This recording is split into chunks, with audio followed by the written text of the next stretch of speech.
Fantastic Beasts: The Crimes of Grindelwald is the second film in the Fantastic Beasts franchise, the spin-off to the Harry Potter franchise. It picks up a couple months after the events of the first Fantastic Beasts, and Gellert Grindelwald escapes custody and is on the rise once again. He's gathering followers to his cause, so Newt Scamander is tasked by Dumbledore to go to Paris and track him down. All the while you've got Credence from the first film, who turns out to have survived. He's doing his thing, he's trying to look for his parents or something, he's with Nagini. You've also got Queenie and Jacob doing their thing, you've got Tina Goldstein doing her thing, trying to look for Credence and trying to do some aura things in Paris. You've got Dumbledore at Hogwarts doing his thing. Lots of things happening in the Crimes of Grindelwald, but at the same time, not enough happening. I am an enormously massive Harry Potter fan. Harry Potter is in fact my favourite film franchise of all time. It was my Star Wars. It was the franchise that I grew up watching. I grew up with those characters. I love those characters. I love the world, the wizarding world that J.K. Rowling created. I love the Harry Potter series and this wizarding world. I'm saying this because I've seen a few people say that you have to be a true know-it-all, you have to know everything about this universe to really appreciate the Crimes of Grindelwald, that's why critics aren't liking it. That is obviously complete BS. The reason the critics don't like the Crimes of Grindelwald is because it's not that good of a film, and I felt the same way. I was really disappointed with the Crimes of Grindelwald. Now, good things about the film first, I suppose. Eddie Redmayne was good as Newt Scamander again.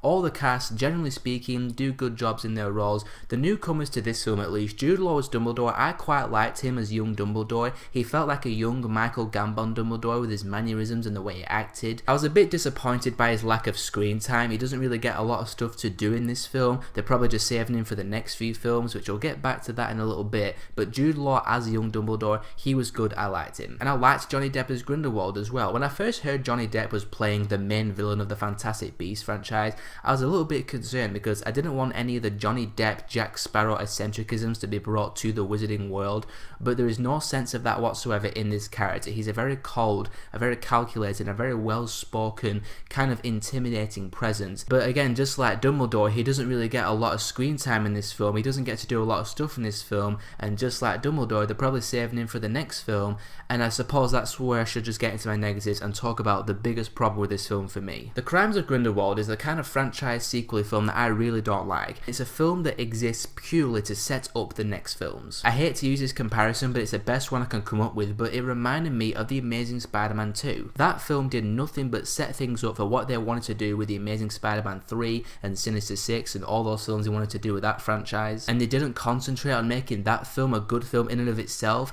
It's the same thing with The Crimes of Grindelwald. The film just feels like it's treading water and it's saving all the real juicy story stuff for Fantastic Beasts 3, 4 and 5. The film's going along and you've got characters doing their things like Newt Scamander's going to Paris to look for Tina, Tina's trying to find Credence trying to find his parents, he's trying to find his true heritage, Dumbledore's trying to figure out what he's trying to do at Hogwarts, Grindelwald's trying to gather followers to his cause. There was just no sense of pace to it and it was really uneventful. It sounds more eventful when I talk about the stuff the characters are doing than it actually is in the film. It meanders for so long. Like the first 2/3 of this film, honestly, very little happens of any weight, substance, meaning, consequence. And the only thing I can bring it back to really is the screenplay. J.K. Rowling wrote the screenplay for this film like she did for the first Fantastic Beasts film, and she did an okay job with the first one, but for the Crimes of Grindelwald, she just can't seem to balance everything that she's trying to do with the characters and their storylines and make it flow well. And it feels like she's stretching these storylines out to make the film a decent enough runtime. It's like 2 hours and 20 minutes long, this film, and that's what gives the film its meandering uneventfulness. And then you get to the third act of the film and some stuff starts to happen. There's a couple of revelations and a couple of twists the film takes.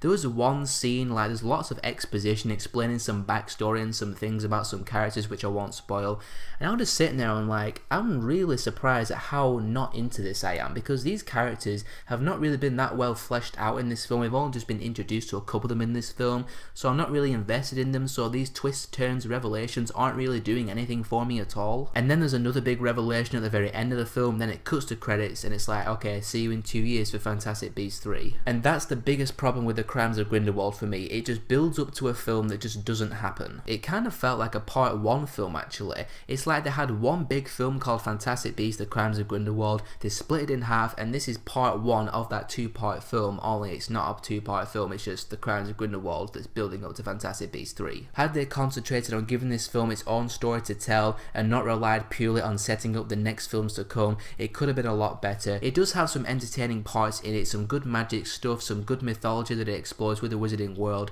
but just the lack of compelling story and just the lack of story in general really brought the film down a lot for me. So in the end, I'm going to give Fantastic Beasts: The Crimes of Grindelwald a 2 out of 5. I'm not going to write off the Fantastic Beasts franchise just yet, because the next film could be really good and the directions the films are going in are kind of intriguing. So The Crimes of Grindelwald did sort of succeed at getting me intrigued by the next one, but just at the expense of it being a good film by itself. So guys, tell me in the comments below what you thought of Fantastic Beasts: The Crimes of Grindelwald, and if you want to see more of my stuff, click on one of these in a second, and I'll see you all next time.